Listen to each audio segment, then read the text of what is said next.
Olá, Bia. Eu que agradeço esse convite de novo, de estar aqui com todos vocês e com essa maravilhosa psi empreendedora, dona da firma, mais o que vocês quiserem por aí. É um prazer estar aqui novamente com um tema muito relevante hoje e bem dia a dia, né, Bia? Total, total. Nossa, eu tava aqui falando na introdução, né, Aline, o quanto que tomar decisões não é fácil, não é sempre uma tarefa fácil, mas que a gente percebe que para algumas pessoas isso acaba sendo algo mais difícil.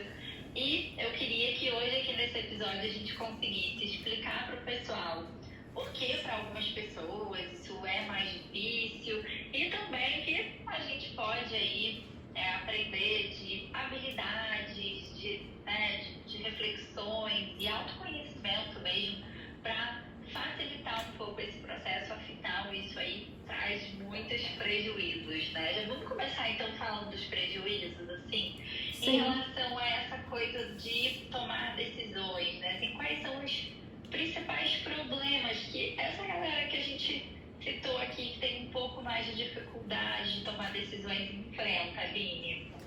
Bom, primeiro eu quero destacar aqui a importância dos cuidados com a nossa saúde mental, que não é só promover a questão emocional, mas também para essas escolhas mais assertivas, tomar decisões mais alinhadas com os nossos propósitos de vida, com aquilo que a gente acredita que vai dar bom aí no final, né?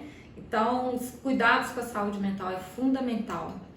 Muitas vezes a gente gera, devido a essa indecisão toda, muita ansiedade, é uma dos prejuízos no sentido da ansiedade disfuncional, a ansiedade patológica. E com essa ansiedade, muitas vezes, ela vai trazer pensamentos muito intrusivos, ruminantes, desorganizados e a maior parte das vezes com viés negativo, né, Bia? A gente sabe que a ansiedade também pode trazer como prejuízo tomar decisões às vezes impulsivas, sem pensar mesmo, devido àquela luta e fuga que a ansiedade nos gera, né? Deixa eu resolver logo esse negócio aqui. Dentro disso também tem vários outros prejuízos, estagnação, procrastinação, tá dentro desse quadro da nossa indecisão, vamos dizer assim, né? Eu percebo que a ansiedade, ela tanto atrapalha nesse processo de tomar decisões, né? Tanto nesse ponto que você trouxe aí, muito importante, de isso levar a gente a tomar algumas ações aí impulsivas e acabar, né? O famoso mantendo os pés pelas mãos, né? Uhum. E também no sentido de esse medo de tomar uma decisão que pode dar errado, né? E muitas coisas podem dar errado na vida, né? Acaba levando esse processo de preocupação, né? Depois vai para uma ruminação. E na verdade, se a gente parar para pensar, a gente toma decisões o tempo todo, até das mais simples do tipo a roupa que eu vou vestir na festa de sábado, quanto decisões maiores, profissionais, pessoais, familiares, que envolvem outras pessoas que também são importantes pra gente. Então é algo que nós vivemos isso o tempo todo no nosso dia a dia e que tem muita gente com dificuldades não propositais, vamos dizer assim, às vezes, né? E talvez elas não entendam, não tenham consciência do que mantém essa indecisão, daquilo que gera, das causas disso tudo e também estratégias para lidar com tudo isso, né?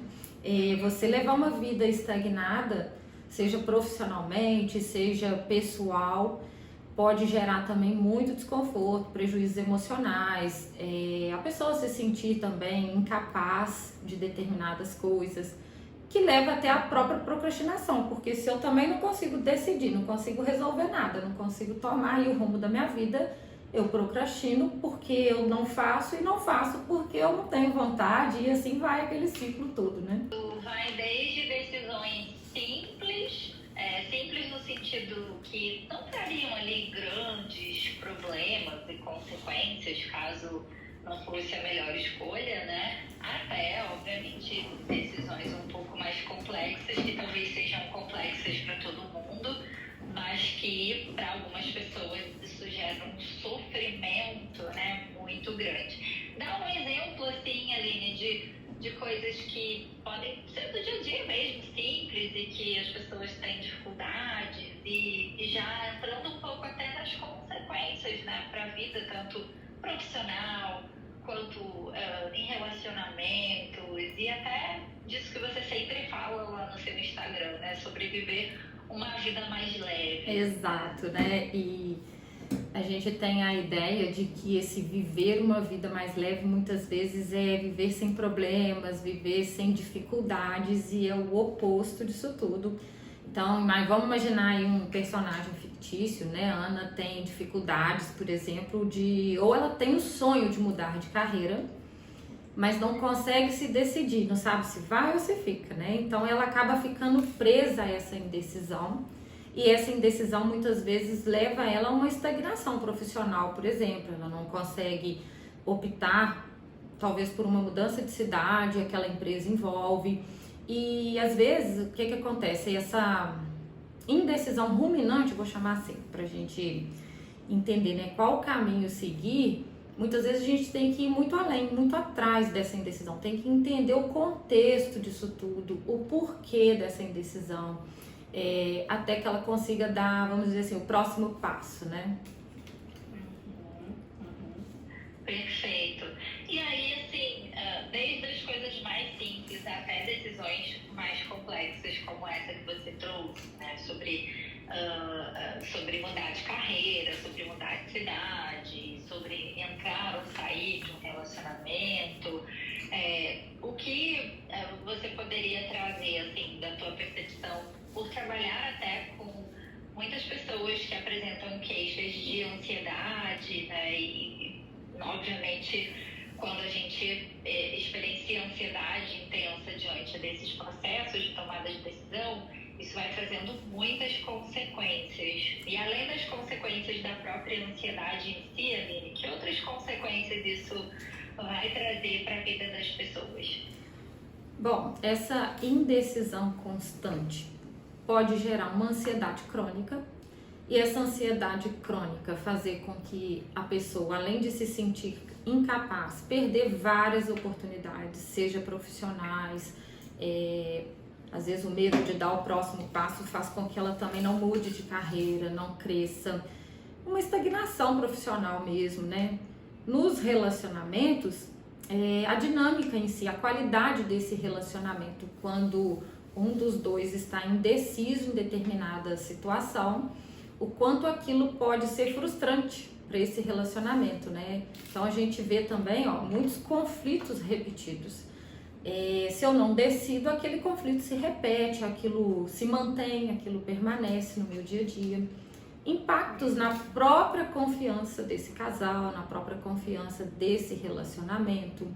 Então as consequências são muito grandes, no sentido vida mesmo, né, daquilo que a gente considera viver mais leve, vamos falar assim. E muitas vezes não é por escolha, a gente vai precisar entender aí o que está por trás de não conseguir tomar determinada situação aí, decisão e tal, seja das menores às maiores, como profissionais, relacionamento, família, né, não sei se é o caso, o divórcio, aquela coisa toda. E quando envolve questões de relacionamentos, né, existem decisões que vão envolver ali o posicionamento das duas pessoas, e aí Exato. esse medo de desagradar, ou eu percebo muito isso na clínica, e se eu quiser bancar uma decisão, se ela for muito boa e der certo, eu vou ser incrível e que bom, né? Eu sou a melhor pessoa do mundo, mas se algo dá errado, eu vou ficar me sentindo culpado por isso. Seja, por exemplo, se a gente vai dar um passo além na relação, se a gente vai fazer um investimento financeiro que envolve o casal ou a família, ou até decisões do cotidiano, né? Seja, sei lá, se vamos passar férias, o que vamos fazer nas nossas férias. Exato. Decisões em relação aos filhos. E desde a hora que a gente acorda até a hora que a gente vai dormir, a gente tem que tomar muitas decisões. Na verdade, a gente passa o dia tomando decisões, né? Se você for parar para pensar, você não faz um podcast sem tomar a decisão de estar aqui, muitas vezes, né? Essa coisa do não querer desagradar o outro, ela é tão presente no consultório que a pessoa às vezes entra num ciclo de autossacrifício interminável. E muitas vezes a questão está interna, é dela e não desse outro, né? E às vezes é igual você tá falando, eu posso também ficar indecisa sobre entrar num relacionamento saudável, num relacionamento sério, ou ficar solteira, por exemplo. Só que isso pode me gerar dor. De repente, de acordo com aquilo que eu acredito ser bom, com aquilo que eu tenho como valor, então eu quero constituir uma família. Mas não consigo dar esse próximo passo significativo em prol daquilo que eu estou buscando. Então, eu acredito que essa indecisão gera muito sofrimento emocional, inclusive, e prejuízos, né? Nesse sentido de vida mesmo.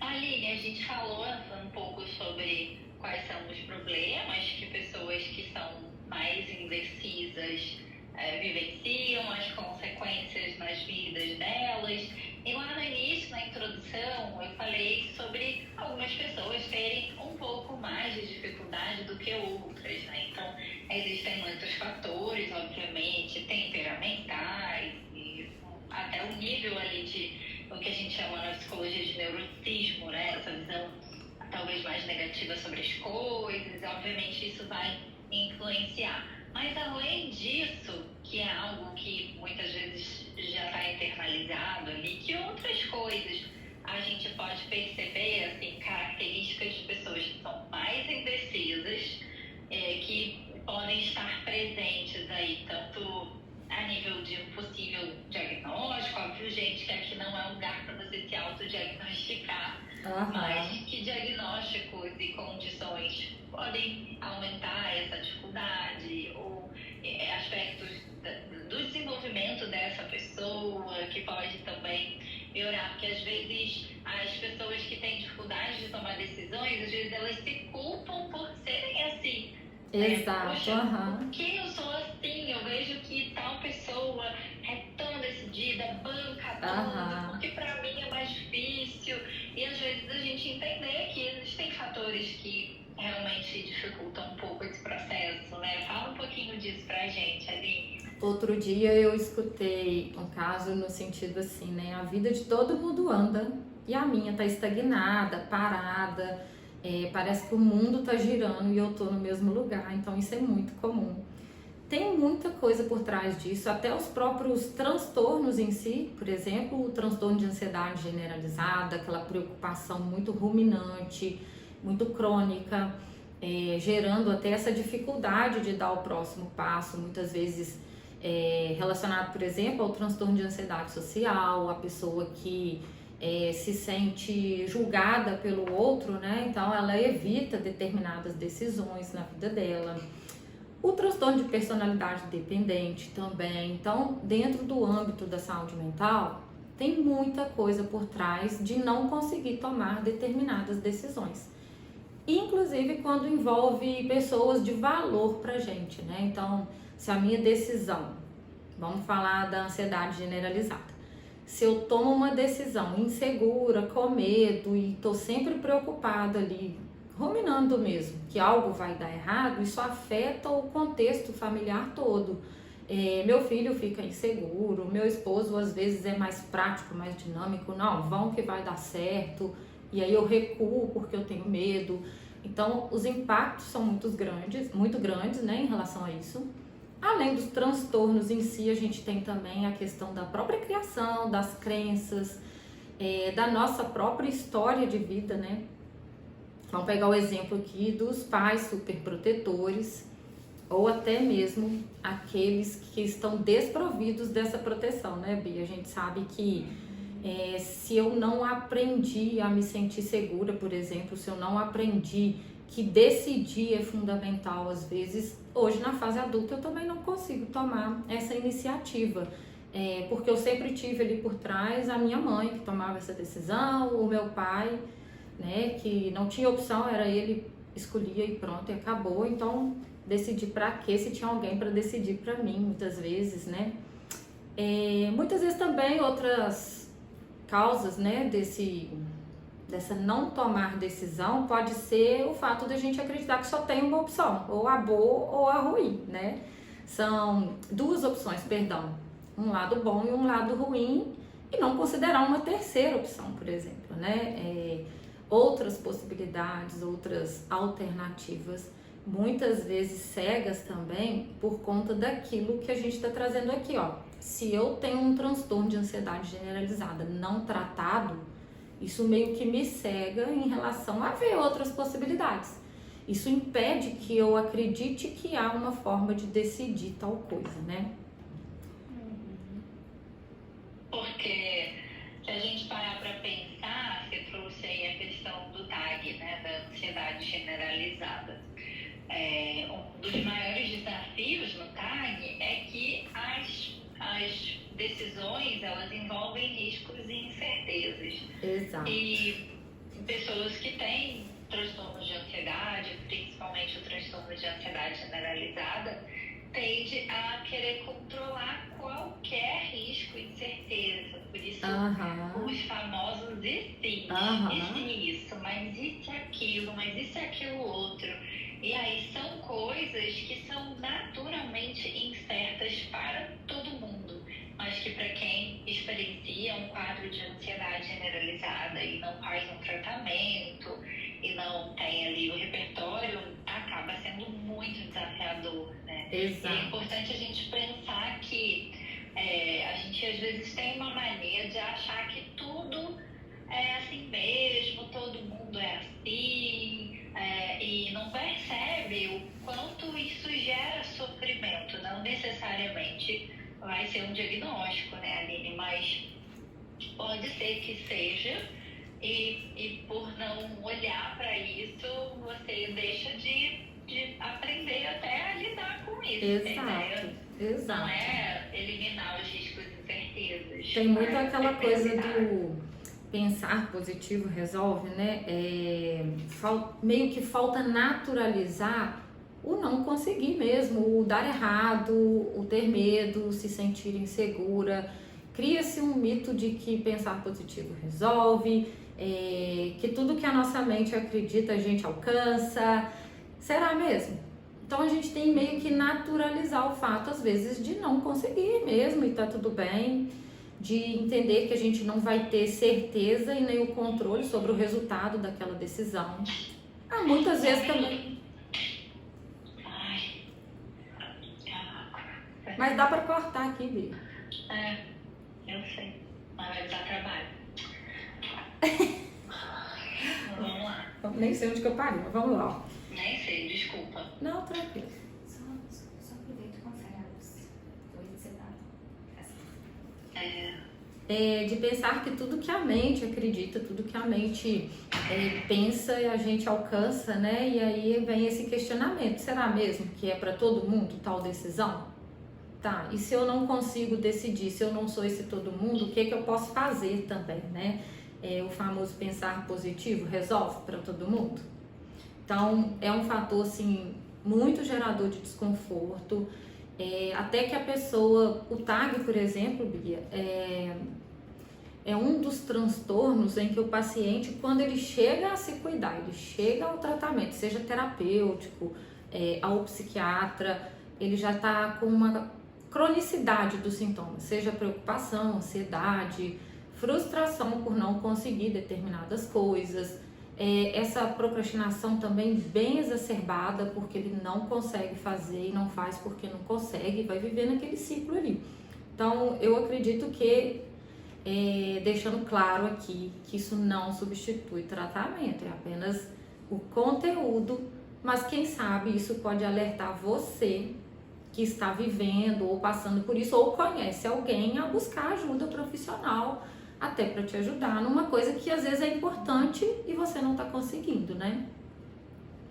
Perfeito, Aline, perfeito.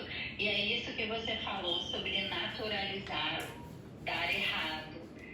Não é a gente assumir uma negligência mas entender que mesmo quando a gente tenta controlar todas as variáveis, quando a gente tenta fazer o melhor que a gente pode, ainda assim tem coisas que a gente não tem controle, mas que também tentar controlar tudo e se esquivar de se engajar nas coisas que são importantes, afastam a gente de uma vida que vale a pena. E aí na terapia a gente vai aprender justamente a conseguir pensar, obviamente, sobre os dois lados, mas não com o objetivo de encontrar certezas ou aprender a controlar riscos, mas aprender a tolerar alguns riscos que são necessários para que a gente alcance as coisas que são importantes para a gente, né? Verdade, até porque as decisões mais difíceis que a gente vive muitas vezes são aquelas que a gente mais precisa tomar e é aquela que a gente vai mais correr riscos. Então, essa coisa de faço ou não faço, né? A escolha profissional, mudo ou não mudo de emprego, eu caso ou divorcio, são situações bem complexas, não é tão simples assim, envolvem outras pessoas, tá?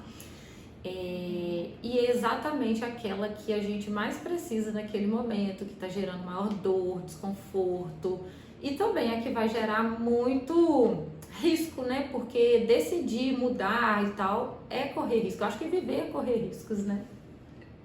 Com certeza. Eu sempre reforço isso com os meus pacientes, o quanto que a gente vai estar sempre tendo que lidar com algo que nos coloque em risco de alguma maneira e o quão vulnerável a gente é, mas que a gente precisa desenvolver um pouquinho, aumentar um pouquinho desse nosso limiar de tolerância às incertezas. Não que isso seja fácil, porque quando a gente evita ou quando a gente não toma decisões, embora isso também nos traga sofrimento, mas lidar com riscos e incertezas, isso aumenta muito o nosso sofrimento. Então, a gente tende a ficar mais ansioso, a gente tende a ficar mais apreensivo, angustiado com as coisas, mas com o tempo a gente vai aumentando um pouquinho a nossa reguinha. Quando a gente começa a ver que a gente consegue sim tolerar algumas incertezas e riscos, e até quando as coisas não dão certo, enfim, muitas vezes a gente fez o melhor que podia. Exato, segue a vida aí, né? O que muita gente às vezes não para refletir, para pensar, é que não tomar decisão também é uma decisão, né? Então, se eu fico indecisa em determinada situação, né? Eu vou ter um filho ou dois e tal, essa indecisão também é uma escolha de viver isso aí no seu dia a dia, né? Então, e aceitar que qualquer um dos lados vai trazer perdas muitas vezes não é possível ou confortável para todo mundo.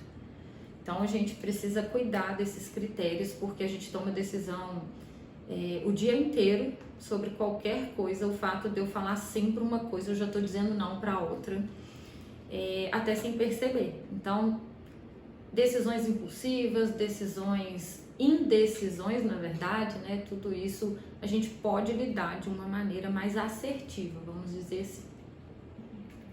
Já entrando nesse aspecto de lidar de uma maneira mais assertiva, né? A gente já falou sobre problemas, consequências, as possíveis causas, coisas que ajudam na manutenção desse problema, mas vamos agora trazer, Aline, para aspectos mais práticos para quem está nos ouvindo aqui ou que está nesse momento, num Y, ali, tendo que escolher ou de frente para várias portinhas e tem que tomar uma decisão. Eu uso muito com os meus pacientes daquela analogia do Matrix, né? Daquela cena que tem duas pílulas, que é a clássica cena e que muitas vezes a gente se encontra nesses lugares, de ficar ali na beira do Y para ter que decidir. Você tá no meio daquela encruzilhada ali, eu vou para onde, sim, né? Mas eu preparei aqui para vocês estratégias práticas e que vai poder te ajudar com tudo isso, tá bom?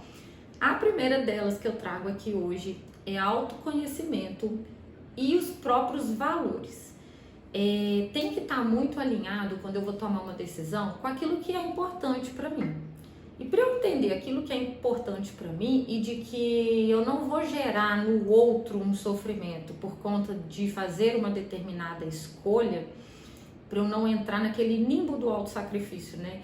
Eu vou precisar do autoconhecimento, eu vou precisar conhecer a minha história, as minhas características, quais são os valores que são importantes para mim. Então, para eu tomar uma decisão, por exemplo, em relação ao trabalho, que é um valor importante para mim, talvez isso afete o contexto familiar, né? Meu esposo, meus filhos. Eu vou pensar muito em relação a essa decisão, mas o valor trabalho, ele tá aqui para mim, um dos meus critérios. E no meu autoconhecimento, eu vou entender como lidar melhor com isso. Como que eu posso fazer uma escolha e caminhar junto com as duas coisas, família e trabalho. Sabendo que um dos lados aí vai ter perdas, mas também vai ter ganhos. Então, autoconhecimento e valores bem claros, bem, como se diz? Bem aparentes, vamos dizer assim, bem conscientes, pode ajudar a gente nessa primeira estratégia que eu trago aqui para vocês. Outra muito importante, muito relevante que eu separei aqui, e tá dentro desse contexto do autoconhecimento, é você cuidar também da sua autoestima, da sua confiança. Como que eu vou tomar uma decisão se eu também não me sinto bem com aquilo, se eu tô completamente perdida no sentido que eu penso sobre isso, que eu penso sobre a mim mesma, né? Sobre como eu me vejo dentro daquela decisão ali. Então, cuidar da autoconfiança e da autoestima também é uma das estratégias.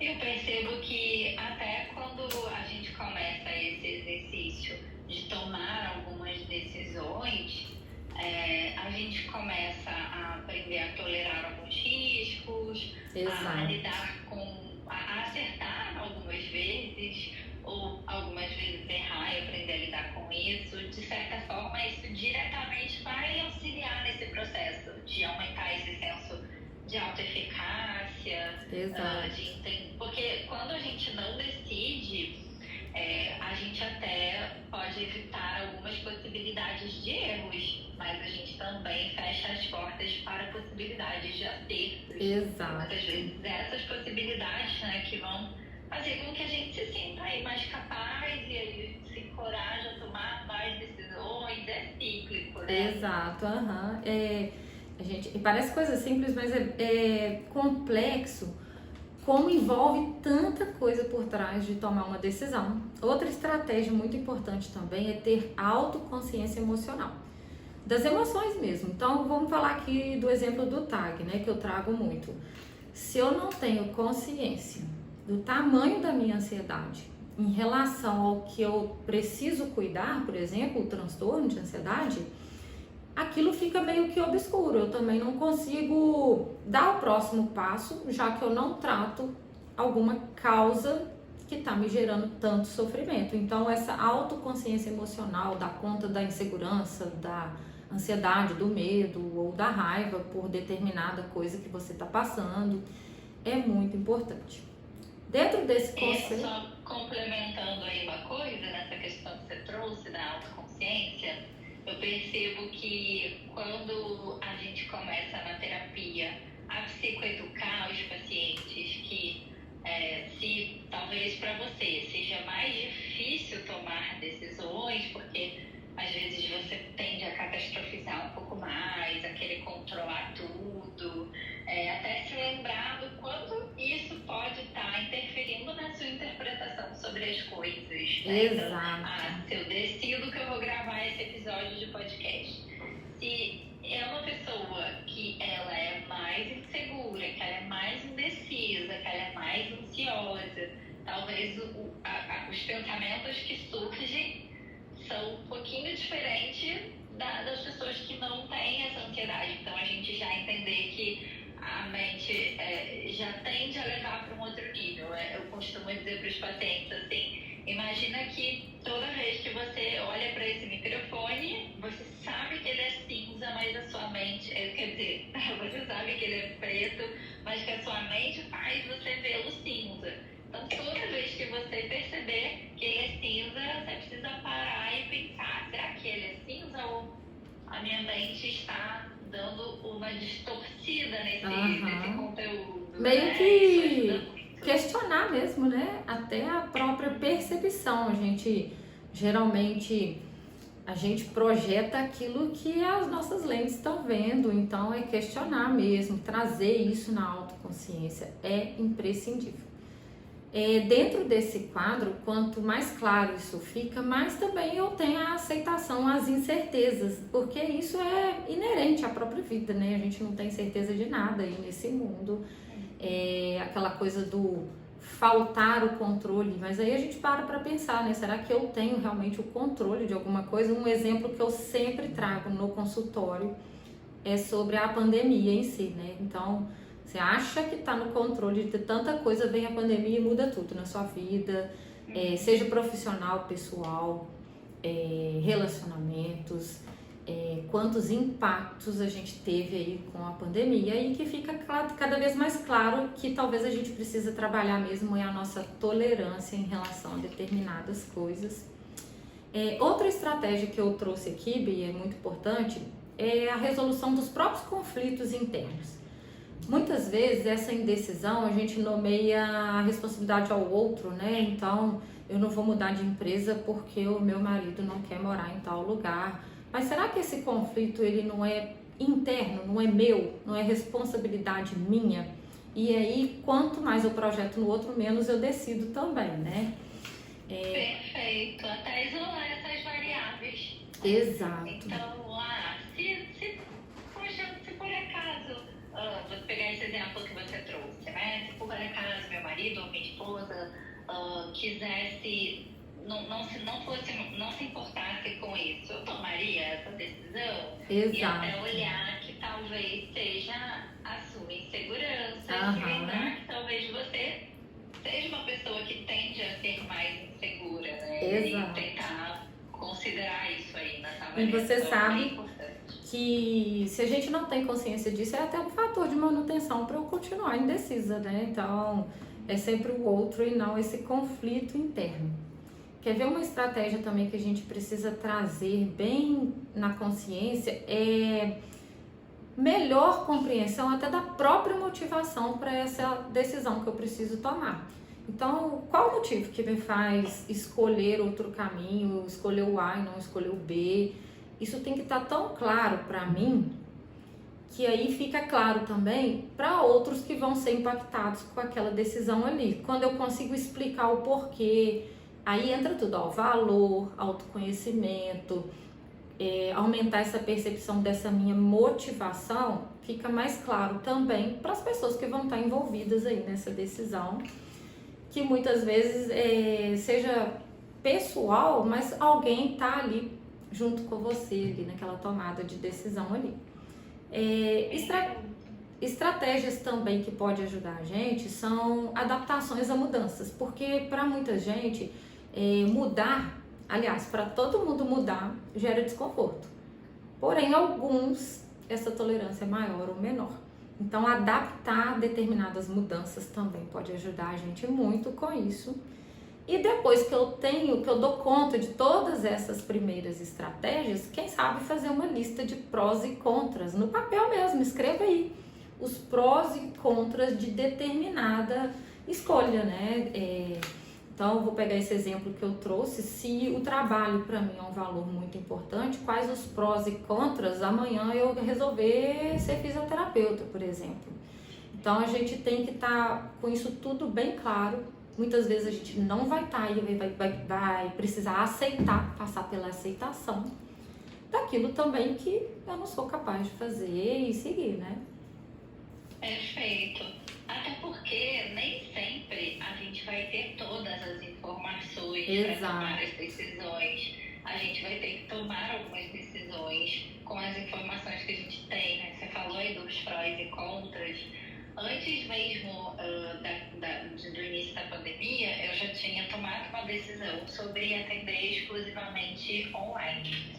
E isso era um conflito muito grande, porque é isso que você falou, é o novo, o conhecido. Eu já conseguia ter o meu consultório físico, captar os meus pacientes, já sabia como fazer isso.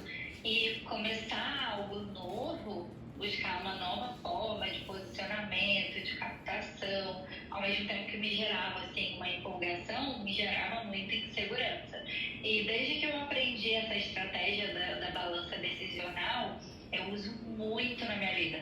Eu uso tanto antes de tomar algumas decisões e até já usei também depois, quando a gente fica ruminando, sabe? Aham. Peraí, deixa eu me lembrar o porquê eu fiz isso. E eu Exato. trouxe esse exemplo porque eu fiquei num grande conflito. Depois acabou que era a melhor decisão a se tomar, mas eu não sabia, obviamente, tudo o que ia acontecer depois, né? Mas eu fiquei muito nesse conflito de entregar ou não o consultório. E eu tenho guardado até hoje esse papel em que eu coloquei quais eram os prós, quais eram os contras, Exato. incluí até nisso os meus medos, as minhas inseguranças. E foi bem importante porque eu tomei a decisão de entregar e aí algumas semanas depois sempre vem alguns gatilhos. E aí eu sempre gostei de ter um consultório físico, aquela coisa de tomar um cafezinho na recepção, ter um lugar gostoso. E daí eu fiquei, sei lá, acho que eu vi algum story de alguém, assim, de um consultório, aí deu uma dosinha, sabe? Tipo, ai meu Deus, será que eu fiz a coisa certa? E aí comecei a encontrar algumas dificuldades naquele início do online. E aí eu resgatei essa minha balança para me lembrar do porquê. E aí rapidamente eu voltei assim, não, já aqui o porquê eu tomei essa decisão. Reforçar a motivação dessa decisão, né? Tá vendo como é importante isso ficar muito claro pra gente, né? Quais os motivos que me levam àquela decisão ali, né? Porque a gente sempre acha que a opção que a gente não escolheu, é a melhor. Ela era melhor. A gente tem essa tendência. Verdade. Se eu sair desse relacionamento porque eu não estava feliz, então se eu tivesse ficado, eu seria feliz. Ou se eu tivesse saído, eu ficaria feliz. A gente sempre tende a considerar, né? E é importante a gente trazer ali os motivos, como você falou, as razões pelo qual a gente está tomando essa decisão. Muito bom. Às vezes a gente tem até que fazer esse exercício de voltar lá atrás para entender por que eu tomei tal decisão. Meio que o nosso cérebro vai esquecendo mesmo e ele repete comportamentos, então tende a nos sabotar, né? Vamos dizer assim. Então a gente tem que fazer esse exercício de retomar determinadas causas, efeitos, consequências, tudo isso.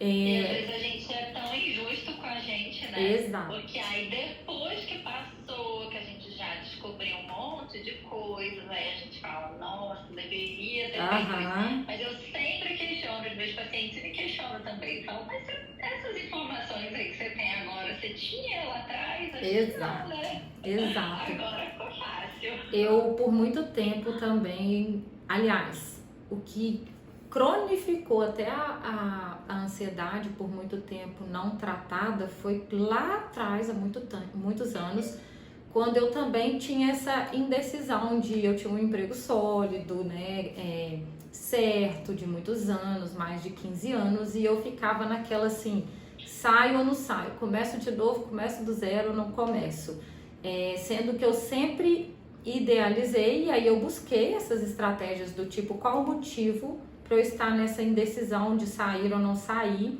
e qual o motivo para eu sair também, né, que era muito claro para mim essa questão de estar no consultório, a parte clínica.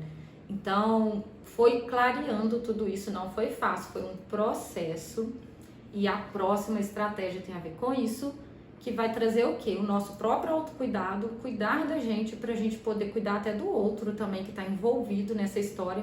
Quando eu resolvi sair desse emprego de muitos anos, carreira sólida e tal, isso impactava toda a minha família. Filhos, meu esposo, a rotina em si estaria diferente. E dentro desse contexto, muitas vezes a última estratégia, tão importante quanto as outras, é buscar a ajuda de um profissional. Às vezes a gente não vai conseguir sozinhos e tá tudo bem.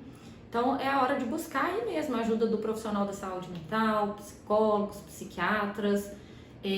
A minha ansiedade foi tão intensa e tão frequente que eu precisei sim medicar. Então não foi só a terapia, foi o medicamento também que me auxiliou a tomar aquela decisão ali e saber dos prós e contras e saber que alguma perda eu teria, mas também teria outros ganhos. Meus valores ficaram assim bem evidentes, o porquê daquela troca, o porquê buscar, né, outro caminho. Então, se não fosse a ajuda profissional, talvez eu ainda estaria ruminando se eu mudo ou se eu não mudo de lugar. E é tão importante a gente perceber isso, né, Aline? Porque quando a gente está ali com a mente tão ocupada com preocupações, acionando o nosso sistema de perigo o tempo todo, a gente perde muita incapacidade de raciocínio, de tomada de decisão. Não precisa ir muito longe, né? Se a gente está numa situação assim de emergência, às vezes, sei lá, você tá com o telefone falando com alguém, você fala, espera, eu tô procurando meu telefone, a pessoa fala, procurando seu telefone, meu Deus, tô achando a chave, tá com a chave na mão. Porque o nosso sistema nervoso simpático, ele tá tão acionado e tudo vai se voltar para lidar com o perigo e qualquer outra coisa, sei lá, fazer uma conta, tomar uma decisão, né, não vai ser ali prioridade para o nosso sistema naquele momento, né? E a gente precisa, muitas vezes a gente aprende recursos na terapia para conseguir se regular emocionalmente, conseguir nomear essas emoções, tomar decisões, mas às vezes isso que a Aline trouxe é muito importante. Às vezes isso está tão agudo, que até o processo terapêutico às vezes fica difícil. Exato. Aí a gente precisa entender que é importante passar por um profissional, quer dizer que você necessariamente precisa de uma medicação, quem vai decidir isso vai ser o psiquiatra, né? Mas é importante, se isso está te causando um prejuízo muito elevado, você fazer uma avaliação. E acaba que eu costumo falar no consultório que parece que tem uma nuvem cinza aqui na nossa frente e que muitas vezes é preciso entrar até com a medicação no sentido parte química mesmo, que o cérebro não está produzindo, não está ajudando, não está facilitando, e aí a gente está num esforço tão grande, num sofrimento tão grande para sair daquele lugar ali e não consegue. E aí a gente vai ver, tem questões biológicas por trás disso também. Então, quando vai ser a hora, né, de buscar esse profissional? Então, muitas vezes, quando você tem essa ansiedade muito crônica, essa estagnação ruminante, depressão também é um dos casos, né, que tem questões biológicas por trás de você não conseguir tal coisa.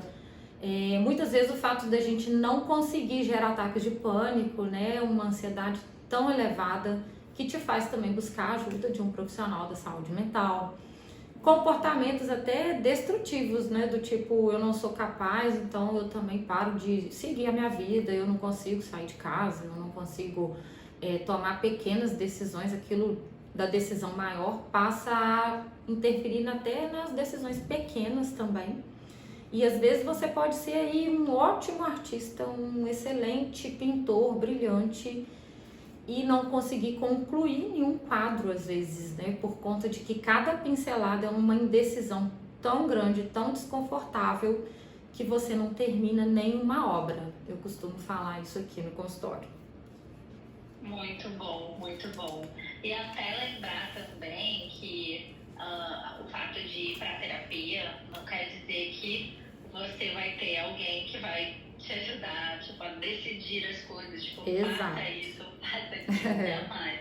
Mas aprender a se regular emocionalmente, a conseguir analisar os prós e contras das situações, entender o quanto que muitas das coisas podem estar um pouco catastrofizadas, exageradas por causa das suas crenças, por causa de um possível diagnóstico, mas nem sempre é sobre terapia. Às vezes, pessoas que estão um pouco mais indecisas mesmo, elas querem acertar sempre, elas não querem tolerar riscos, e aí essas estratégias aí que a Aline trouxe, com certeza, vão te ajudar bastante. Eu costumo falar também que a gente não precisa passar por isso sozinhos. A gente pode contar com uma rede de apoio, a gente pode contar com recursos, leituras, podcasts, que é o que a gente está fazendo aqui hoje. Isso pode trazer a tanta gente a consciência de que está vivendo isso e nem percebe, e está gerando dor, que isso para mim é como se fosse um recurso mesmo. Eu tô me recorrendo a alguma coisa que eu quero aprender para estar melhor. Então, contar com uma rede de apoio, familiares, profissionais da saúde, como a gente falou, grupos de apoio também são muito importantes, muito relevantes. E acreditar que a gente não está sozinho aí nessa jornada, né? Tão difícil. Muito legal. Uma coisa que eu me lembrei aqui, que eu percebo que me ajuda até na minha vida pessoal e que também eu trabalho com os pacientes, às vezes parece muito estranho isso, a gente catastrofizar as coisas mesmo, né? Aham. Tá, e se isso, o que poderia acontecer de Que de pior, né? Vai acontecer na sua às vida. vezes o pior, gente, às vezes o pior, ou é algo que é possível, mas que não é assim tão provável, ou às vezes o pior, assim, quem é assim o pior também, né? Exato. Eu costumo brincar que não vai ser a próxima guerra mundial e às vezes tem até solução para aquele pior que a gente pensa e a gente não está conseguindo ver mesmo, não está conseguindo acessar por conta de todas as causas que a gente trouxe aqui. Às vezes vai ser desconfortável, vai ser ruim, Exato. não vai ser horrível. Exato. Também, né? E a gente foge do desconforto. Quem é que quer passar por algo que é desconfortável? Lembrando que escolher é mudar e mudar gera desconforto e tá tudo bem. Vamos naturalizar esse ciclo, muitas vezes, e olhar mais com empatia para esses tópicos todos que a gente está falando aqui também. É muito importante. Não julgar, não criticar aquele que não consegue dar o próximo passo, mas entender o contexto que está por trás disso tudo. Muitas vezes não é porque ele não quer, é porque não consegue.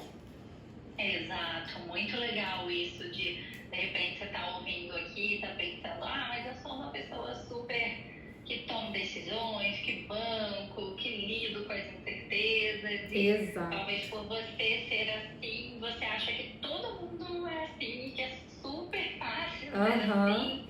E esse exercício de exercitar a compaixão, a empatia, se colocar no lugar do outro. Exato. Porque às vezes aquilo que pra você assim, é super simples, pra outra pessoa pode ser um mega desafio. E como a gente invalida muitas vezes o outro, né? Às vezes, Bia, o paciente chega no consultório falando assim, não, é besteira, é bobeira que eu vou trazer aqui. E eu falo sempre, né? Eu tô sempre intervindo de que não tem dor maior ou menor.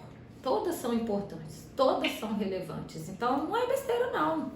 É algo que você tá trazendo porque pra você é muito válido, sofrível, vamos dizer assim. E eu costumo falar também que é uma jornada. Não se finda. Eu acredito que na vida haverá muitas horas em que a gente vai ficar indeciso, haverá muitas situações em que a gente não vai conseguir decidir.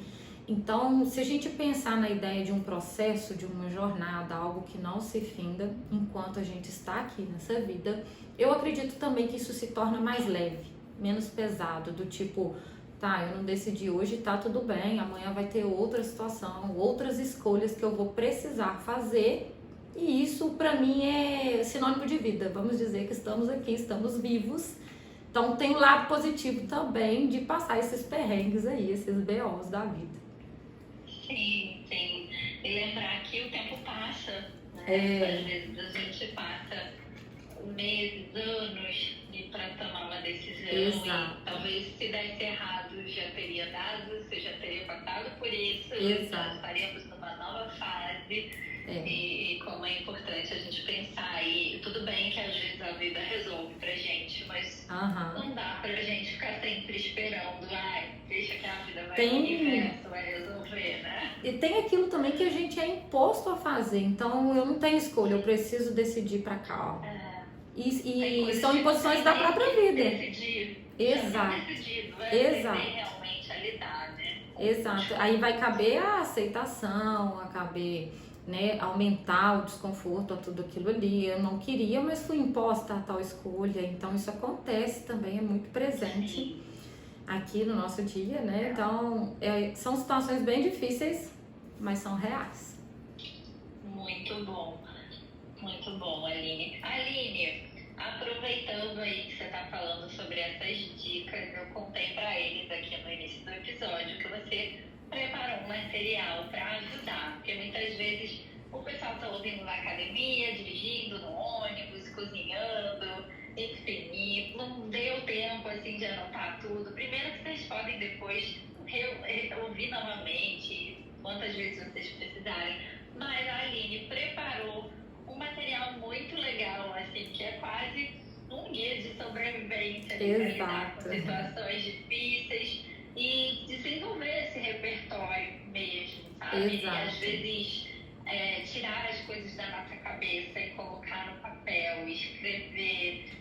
Isso é tão importante, porque às vezes só de escrever a gente já percebe ali um pouco de exagero, de incoerência, ou já ajuda também a lidar que, bom, não temos o que fazer, não tem controle, e já é um processo inicial de aceitação. Mas conta pra eles, Aline, o que você preparou aí de presente pro pessoal aqui do Terapia no Dia a Dia. Eu vou deixar para vocês aqui nesse episódio, no link abaixo, um caderno prático de psicoeducação e exercício sobre tudo isso que a gente conversou aqui, para que possa ajudar você no seu dia a dia. E eu tô muito feliz, inclusive, de compartilhar esse material aqui com vocês e espero que seja muito útil na sua vida, tá bom?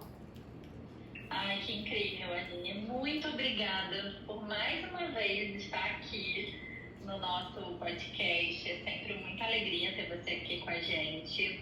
Pessoal, aproveitem para continuar acompanhando o trabalho da Aline. A Aline também tem podcast aqui no Spotify. Ah, sim! Às vezes você já zerou aqui os episódios, ou você gosta mais de episódios que falam sobre ansiedade, então já coloca aí na sua playlist, já começa a seguir o episódio também da Aline. Aliás, falar em seguir, olha, a gente está com quase 800 mil ouvintes aqui e nem todo mundo segue aqui o podcast, gente. Tem menos de 100 mil pessoas seguindo. Então, por favor, eu sou uma pessoa que eu ouço os podcasts e eu esqueço de seguir os podcasts. É fato, Mas pra gente, assim, é tão importante você seguir, você curtir aqui o podcast, o episódio. Isso ajuda muito pra gente conseguir fazer com que esse conteúdo chegue para mais pessoas e que, quem sabe,